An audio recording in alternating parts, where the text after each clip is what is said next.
आपका मेरे चैनल भक्ति का ज्ञान में हार्दिक स्वागत है। प्रिय भक्तगण, आज हम आपको एक कथा का श्रवण करा रही हूँ जो सुनने मात्र से आपके जीवन में सुख, संपत्ति और धन की वर्षा होगी। तो चलिए कथा को प्रारंभ करते हैं। भगवान शिव माता पार्वती से कहते हैं, जब हिम्मत टूट जाए तो मानव क्या करे। तब माता पार्वती कहती है, जिस तरह से दिन में कई बार धूप और कई बार छाव आती जाती है, ठीक उसी प्रकार से मानव के जीवन में सुख और दुख का आना जाना लगा ही रहता है। लेकिन मानव का ध्यान केवल दुखों पर होता है और मानव को ऐसा प्रतीत होता है कि व्यक्ति के जीवन में केवल दुख ही है। लेकिन वास्तविकता देखी जाए तो ये पता चलता है कि मानव के जीवन में केवल एक ही दुख है। फिर भगवान शिव कहते हैं, लेकिन वो कौन सा दुख है जिसके कारण मानव हमेशा दुखी रहता है, परेशान रहता है और चिंतित भी रहता है। इसलिए हे देवी, वो एकमात्र दुख क्या है। तब माता पार्वती कहती है, हे देवों के देव महादेव, आपसे भला कोई ऐसी चीजें आज तक ब्रह्मांड में छुपी हुई नहीं है, इसलिए आप ही आगे की बात बताएं। फिर भगवान शिव कहते हैं, हे प्रिय, आज की बौद्ध की कहानी के माध्यम से समझते हैं और ये भी जानने का प्रयास करते हैं कि आखिर उसका समाधान क्या है और मानव को अपने दुख को नियंत्रित करने के लिए क्या कर सकता है। अगर आप यह कहानी सुन रहे हैं तो पूरा सुनिए। इस कथा को आधा अधूरा छोड़कर जाने की गलती मत करिएगा, क्योंकि इस पवित्र कथा को पूरा सुनने से मन चाहा फल की प्राप्ति होगी। इसलिए इस कथा को पूरा सुने। आप शिव भक्त हैं तो भोलेनाथ का अनादर ना करें। तो चलिए कहानी प्रारंभ करते हैं। बहुत समय पहले की बात है। एक छोटा सा राज्य था। उस राज्य में एक व्यापारी रहा करता था जो बहुत अमीर था, जिसके पास किसी चीज की कोई कमी नहीं थी। उसके पास वो सारी सुख सुविधाएं थी। जिस समय जो वह चाहता था वह उस समय प्राप्त कर सकता था। उसका एक पुत्र भी था जो अब युवा हो चुका था। उस व्यापारी के पुत्र ने अब तक अपने जीवन में कोई दुख नहीं देखा था। जो भी वह चाहता था व्यापारी उसे सब कुछ लाकर दे देता था, जिस कारण से उसने अपने जीवन में किसी प्रकार के दुख का अनुभव अब तक नहीं किया था। उस व्यापारी के पुत्र को बहुत सारे मित्र भी थे। उस व्यापारी के पास अथाह संपत्ति थी, धन दौलत की कोई कमी नहीं थी। लेकिन एक दिन अचानक वो व्यापारी बीमार पड़ जाता है और देखते ही देखते उसकी बीमारी ने उस पर हावी हो जाता है। वो व्यापारी अपने जीवन की आखिरी सांसें गिनने लगता है। अब उस व्यापारी को ये प्रतीत होने लगा था कि अब वह नहीं बच पाएगा, उसका अंतिम समय आ चुका है। इसलिए उसने अपने पुत्र को अपने पास बुलाया और उससे कहा, बेटा, तुमने आज तक केवल सुख ही सुख देखा है। तुम्हें जो कुछ चाहिए था वो मैंने सब कुछ तुम्हें ला कर दिया, इसलिए तुमने आज तक दुख का अनुभव नहीं किया। लेकिन दुख क्या होता है ये तुम्हें पता तक नहीं, और इसी बात की चिंता मुझे खाए जा रही है कि जब तुम्हारे ऊपर दुखों के बादल मंडराएगा तब तुम सही नहीं कर पाओगे। इसलिए आज मैंने तुम्हें यहाँ पर बुलाया है। मैं बस आखिरी समय पर तुमसे ये कहना चाहता हूँ कि तुम हरदम सावधान रहना। मेरी मृत्यु के बाद तुम्हारे अपने ही तुम्हारे दुखों का कारण बन जाएंगे। इतना कहकर उस व्यापारी की मृत्यु हो जाती है। उस व्यापारी का पुत्र अपने पिता की मृत्यु पर बहुत दुखी हो जाता है। वो रोता रह जाता है। तभी उसके पास उसका एक मित्र आया और उसे समझाते हुए कहता है, मित्र, तुम रो क्यों रहे हो? तुम्हारे पिता ही मरे हैं, लेकिन तुम्हारे पास तो अब भी ये सारी धन दौलत है, ये सारी संपदा है, ये सारी संपत्ति तुम्हारी ही तो है। अब तो तुम उन चीजों का भी आनंद ले सकते हो जिनका आनंद तुम अपने पिता के रहते नहीं ले पाए थे। अपने मित्र की ये बात सुनकर वो बड़ा प्रसन्न होता है। अब उसे इस बात का एहसास हो चुका था कि उसके पास अथाह संपत्ति है जिसकी मदद से वो अपना जीवन खुशी खुशी बिता सकता है। लेकिन इसी धन संपदा के कारण वह अब बुरी आदतों का शिकार भी जाता है। वह वैशाल्य जाने लगा था। वह हर प्रकार का नशा करने लगता है। जहां उसका मन करता वो वहां चला जाता है। जब भी उसका मन करता वो किसी को भी अपने घर बुला लेता है। फिर चाहे दिन हो या रात, जो भी उसका मन करता वो खरीद लेता, क्योंकि उसके पास अथाह संपत्ति थी। और तो और उसके पिता का सारा व्यापार भी अब उसी के हाथों में था और अब वो बहुत खुश था। वो अपने जीवन को अपनी मर्जी के हिसाब से जिया करता था। एक दिन उसके मन में ख्याल आया कि पिता ने मुझे बेवजह डरा दिया था कि लोग मेरा फायदा उठाएंगे, मेरे दुश्मन बन जाएंगे, मेरे दुखों का कारण बन जाएंगे। लेकिन अब मैं और भी मजे से जी रहा हूँ। मेरे सुख के दिन तो अब आए हैं। मैं आज तक जो नहीं कर पाया था वो सब करने में अब मैं सक्षम हो गया हूँ। ये सब सोचकर उसके खुशी का कोई ठिकाना नहीं था। वह बहुत खुश था। तभी एक दिन उस राज्य में एक बहुत बड़ा मंदिर का निर्माण हो रहा था और उस मंदिर के निर्माण के समय पर यह घोषणा करवाई गई कि जो भी इस मंदिर के लिए सबसे अधिक दान देगा उसका नाम उस मंदिर के एक पत्थर पर स्वर्ण अक्षरों में लिखा जाएगा। जब उसके मित्र ने यह बात सुनी तो वो दौड़ा दौड़ा उसके पास आया और उसे सारी बात बता दी। तब उस व्यापारी के पुत्र ने यह तय किया कि वो मंदिर को सबसे बड़ा दान देगा और उसने ऐसा ही किया और साथ ही यह भी निश्चित हो गया कि उसका नाम उस मंदिर के एक पत्थर पर स्वर्ण अक्षरों में लिखा जाएगा। लेकिन जब वह दान देकर वापस घर की ओर लौट रहा था तब रास्ते में उसे एक संत मिल जाते हैं जो भोजन की याचना कर रहे थे। इस पर वह घमंडी व्यापारी का पुत्र कहता है, तुम जैसे लोग केवल 2 वक्त की रोटी के लिए हमेशा चिल्लाते रहते हो। पता नहीं तुम लोग कहां से आ जाते हो और ईश्वर तुम लोगों को पैदा ही क्यों करते हैं। तुम लोग गंदगी हो इस समाज का, तुम्हें जीने का कोई हक नहीं। केवल अपना पेट भरने के लिए 2 वक्त की रोटी के लिए तुम किसी के सामने भी झुक जाते हो। यदि झुकना ही है तो उस ईश्वर के सामने झुको, शायद तुम्हारी गलतियों को माफ कर दे और तुम्हें एक अच्छा जीवन प्रदान करे। हो सकता है वह तुम्हें भोजन भी दे दे। वह लड़का उस संत को खरी खोटी सुनाकर वहां से चला जाता है। धीरे धीरे उस लड़के के पास उसके मित्रों, सहयोगियों और रिश्तेदारों की संख्या बढ़ने लगती है। अब हर कोई उसे बिना पूछे कोई काम नहीं करता था। हर चीज में उसी से पूछा जाता था, जिस कारण उस लड़के को लगने लगा था कि अब मेरे बिना कोई काम नहीं हो सकता। जो भी हूं मैं ही हूं। जिस कारण उस लड़के का अहंकार अब 7वें आसमान पर था। सभी लोगों ने उसका मन जीत लिया था। सब लोग उसके विश्वास पात्र बन चुके थे। उस लड़के के पास अपार धन था जिस कारण सब झुरे हुए थे। लेकिन ये बात उस लड़के को समझ नहीं आ रही थी। सभी लोग विश्वास के नाम पर अब उस लड़के से धन उधार लेने लगे थे और वह भी खुशी खुशी लोगों को धन उधार दे दिया करता था। जो कोई उसे से धन उधार लेने आता वह जितना मांगता वह उससे ज्यादा ही उन्हें दे दिया करता था, क्योंकि वह सभी की नजरों में अपने आप को श्रेष्ठ साबित करना चाहता था। वह अपने आप को महान दिखाना चाहता था। लेकिन धीरे धीरे उसकी बुरी आदतों के कारण अब उसका व्यापार चौपट होने लगा था। देखते ही देखते एक दिन व्यापार में उसे बहुत बड़ा घाटा हुआ। उसका पूरा व्यापार कर्ज में डूब गया। अब वो बहुत परेशान हो चुका था। वह चिंतित हो चुका था। उसे यह समझ नहीं आ रहा था, आखिर यह सब क्या हुआ है। मेरे पास तो कुछ समय पहले अपार धन था और आज मेरे ऊपर बहुत बड़ा कर्जा है जिसे मुझे चुकाना ही होगा। तभी उसे याद आया कि जो धन उसने अपने मित्रों को दिया था, अपने रिश्तेदारों को दिया था, उन सभी से वह अपना दिया हुआ धन वापस मांगना शुरू किया। लेकिन किसी ने भी उसका दिया हुआ धन उसे वापस नहीं किया, बल्कि लोगों ने उसे दुत्कार कर वहां से भगा दिया। वह एक एक करके सभी के पास गए, लेकिन किसी ने उसकी कोई मदद नहीं की। देखते ही देखते उसका सब कुछ बिक गया। अब उसके पास कुछ न था। वह सड़क पर आ चुका था। तभी वह सोचने लगा कि अपने सुख के दिनों में मैं यह नहीं जान पाया कि मैं अपने शत्रुओं से घिरा हुआ हूं। मेरे पिताजी सही कहते थे कि मेरे अपने ही मेरे दुखों का कारण बनेंगे। फिर वह अपने पिताजी का धन्यवाद करता है और कहता है कि मैं आपकी बातों को समझ नहीं पाया और आज देखिए क्या हो गया है। वह सारा दिन यहाँ से वहां भटकता रहता था और सोचता रहता कि अब आगे क्या होगा। वह कैसे खाएगा, कहाँ रहेगा और कैसे सोएगा। उसे अपने पिता की याद बार बार सता रही थी। वो उन्हें याद कर करके रो रहा था। उसकी आंखों से आंसू बह रहे थे। लेकिन अब बहुत देर हो चुकी थी। अब धीरे धीरे उसे भूख भी लग रही थी। तभी उसने सोचा कि मैं उसी मंदिर पर जाता हूँ जहां पर मेरा नाम स्वर्ण अक्षरों में लिखा गया है। मैं वहां जाकर कुछ मदद मांगता हूँ। तब वह लड़का वहां पहुंचता है और वहां के पुजारी से वह कहता है, पुजारी जी, आपने मुझे पहचाना। मैं वही हूं जिसने इस मंदिर को सबसे बड़ा दान दिया था और मेरा नाम इस मंदिर के पत्थर पर स्वर्ण अक्षरों में लिखा गया था। हालांकि इस समय मेरी हालत कुछ खराब है और मेरे पास खाने के लिए भी कुछ नहीं है। क्या आप मुझे कुछ भोजन दे सकते हैं? मैं भूखा हूँ। मुझे बहुत जोर की भूख लगी है। मेरे अपनों ने मुझे धोखा दे दिया है। क्या आप मुझे कुछ भोजन दे सकते हैं? तभी पुजारी कहता है, भिखारियों को भोजन इस मंदिर के बाहर दिया जाता है, मंदिर के अंदर नहीं। जाओ और जाकर बाहर बैठ जाओ। और रही बात तुम्हारे दान की, तो भिखारी का नाम मंदिर के पत्थर पर स्वर्णाक्षरों में नहीं लिखा जाता।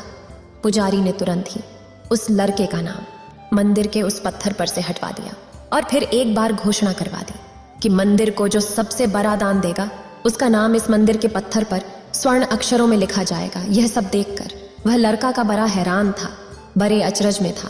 वह मन ही मन रो रहा था और सोच रहा था कि जीवन कितना दुखदाई है और जीवन बहुत छोटा भी है। और इस चीज को मैंने जान लिया है कि पत्थर पर लिखा हुआ नाम भी मिटाया जा सकता है। यदि पत्थर पर लिखा हुआ नाम मिटाया जा सकता है तो इस जीवन का क्या मोल। ये जीवन भी कभी भी समाप्त हो सकता है। उस लड़का को जोरों की भूख लगी थी। वो मंदिर के बाहर जाकर एक कोने में बैठ गया। लोग आते रहे और भिखारी को कुछ न कुछ दान देते रहे, लेकिन वह लड़का, उसकी हिम्मत ही नहीं हो रही थी कि वह भीख मांग सके, और ना ही वह उन भिखारियों में बैठना चाहता था। देखते ही देखते दोपहर से रात का समय हो चुका था, लेकिन अब तक उसे कुछ भी न मिला था। लेकिन उसकी भूख बढ़ती चली जा रही थी और उसे जोरों की भूख लगी थी। पहली बार उसने अपनी भूख को जाना था, अपने पेट की इस आग के बारे में जाना था, और इस भूख के कारण वह इतना परेशान हो चुका था। उसने तय किया कि वो मंदिर से भोजन को चुरा लेगा और उसे खाकर अपना पेट भर लेगा। जैसे ही वो वहां से उठता है तभी वह संत वहां पर आ जाता है, जिस संत को वह लड़का ने बहुत खरी खोटी सुनाई थी। वह संत उस लड़के के पास आकर कहता है, बेटा हम पहले भी मिल चुके हैं। प्रसाद भिक्षाटन से वापस लौट रहे थे तो तुम्हें यहाँ पर देखा तो सोचा कि तुम्हें कुछ भोजन देते हुए चलूं। ये लो खा लो, तुम्हें जोरों की भूख लगी होगी। मैं तुम्हें जानता हूँ, मैं समझता हूँ कि यह हालात तुम्हें जबरदस्ती झुकाना चाहता है, लेकिन तुम लोगों के सामने झुकना नहीं चाहते।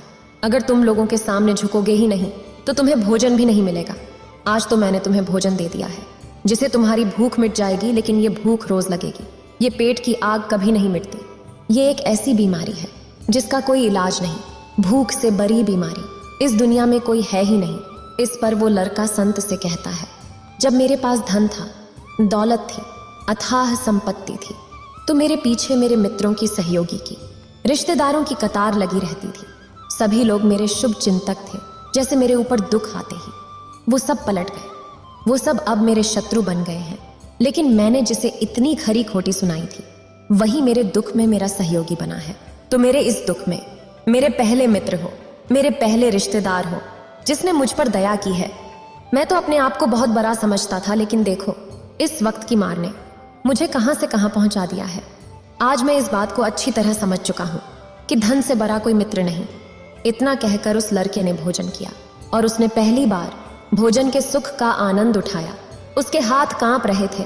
वह जल्दी जल्दी उस भोजन को समाप्त करना चाहता था, जल्दी जल्दी उसे चबा लेना चाहता था, और उसकी आंखों से झरझर आंसू भी बह रहे थे। उसे ऐसा प्रतीत हो रहा था मानो आज से पहले ऐसा लजीज भोजन उसने आज तक नहीं किया हो। भोजन करते वक्त जो अनुभव उसे प्राप्त हुआ, ऐसा अनुभव उसे आज तक नहीं मिला था। तभी वह संत से कहता है, ये कैसा सुख है, मैं इस दुख में भी इस भोजन के सुख का अनुभव कर पा रहा हूं। तभी संत कहते हैं, जहां तृप्ति होती है वहां सुख का अनुभव होता है, लेकिन सावधान, तृप्ति बहुत खतरनाक भी होती है। जब ये तृप्ति हमारी आवश्यकताओं, हमारी इच्छाओं से ऊपर उठ जाती है, तब ये दुख के दर्शन भी हमें कराती है। आज जो भोजन तुम कर रहे हो, ऐसा भोजन यदि तुम्हें पहले प्राप्त होता तो तुम इसे छूते तक नहीं। लेकिन आज इसी भोजन को करके तुम्हें तृप्ति मिल रही है। लेकिन जब तुम्हारे पास धन था, दौलत थी, तब तुमने इससे भी अच्छा भोजन किया होगा, लेकिन तब तुम्हें तृप्ति नहीं मिली होगी। वह सुख प्राप्त नहीं हुआ होगा जो तुम आज अनुभव कर रहे हो। लेकिन अगर ऐसा ही भोजन तुम्हें रोज मिलता रहे तो तुम और भी अच्छे भोजन की कामना करने लगेंगे, और इसी कामना की तृप्ति के लिए तुम्हारे मन में दुख पैदा होगा। और जब तुम अपने मन की इस कामना की तृप्ति कर दोगे तो तुम्हें सुख भी प्राप्त होगा। लेकिन ये सुख आएगा और चला जाएगा। और जब तुम्हारे जीवन में इसी प्रकार के भोजन हमेशा आते रहेंगे और जाते रहेंगे तो तुम किसी और इच्छा की ओर आगे बढ़ने लगोगे। तब तुम किसी और इच्छा की पूर्ति करना चाहोगे, तुम किसी और इच्छा की तृप्ति करना चाहोगे। और जब वह इच्छा पूरी नहीं होगी, जब तुम्हें तृप्ति नहीं मिलेगी, तो तुम्हें दुख होगा, तकलीफ होगी, पीड़ा होगी, और यह श्रृंखला ऐसे ही आगे बढ़ती चली जाएगी। तो हमेशा सुख के पीछे भागोगे, लेकिन दुख तुम्हारे पीछे यूं ही भागता रहेगा। तुम सुख को पकड़ना चाहोगे, दुख तुम्हें पकड़ना चाहेगा।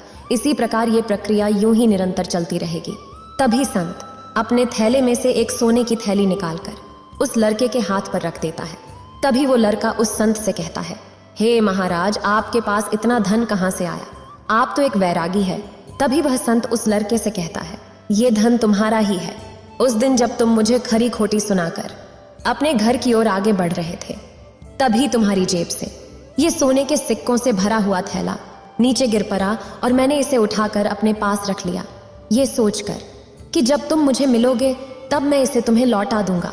लेकिन उस दिन के बाद से आज तुम मुझे मिली हो, इसलिए मैं तुम्हें इसे लौटा रहा हूँ। ले लो, ये तुम्हारा ही है। इस पर वो लड़का कहता है, हे महाराज, इसी धन के लिए मुझे मेरे मित्रों ने, मेरे सहयोगी ने, यहाँ तक कि मेरे रिश्तेदारों ने भी मुझे धोखा दिया था। लेकिन आप वो पहले इंसान हैं जो मुझे ये धन लौटा रहे हैं। और वहीं पर जो मैंने धन अपने मित्रों, अपने सहयोगी, अपने रिश्तेदारों को दिया था अपने बुरे समय पर, जब मैंने उनसे वो मांगा तो उन सभी ने वह धन देने से मना कर दिया। कईयों ने तो मुझे खरी खोटी सुनाकर अपने घर से धक्के मारकर निकलवा दिया। लेकिन आप महाराज पहले इंसान हैं जिन्होंने मेरे इस बुरे समय पर मेरा साथ दिया है, मेरा धन मुझे वापस लौटाया है। मैं आपकी इस सहायता के लिए आपका आभारी रहूंगा। मैं इस धन से अपना व्यापार फिर से शुरू करूंगा और इस व्यापार को नई ऊंचाइयों तक ले जाऊंगा। तभी वो संत उस लड़के से कहते हैं, हमें कोई दुख नहीं देता, बल्कि दुख के कारण तो हम स्वयं ही होते हैं। हम स्वयं ही खुद को धोखा देते हैं। सुख में हम भ्रमित रहते हैं। हमें ये पता नहीं चलता कि हम सही कर रहे हैं या गलत, और इसी प्रकार हम एक माया जाल में फंसते चले जाते हैं, क्योंकि सुख में हम अपनी आंखें बंद करके बस उस सुख का आनंद लेते हैं और हम किसी चीज की तरफ ध्यान नहीं देना चाहते। हम नहीं जाना चाहते कि जीवन मीठा है तो कड़वा भी है, सच है तो झूठ भी है। सुख में हम केवल अपने अहंकार को बढ़ावा देते हैं।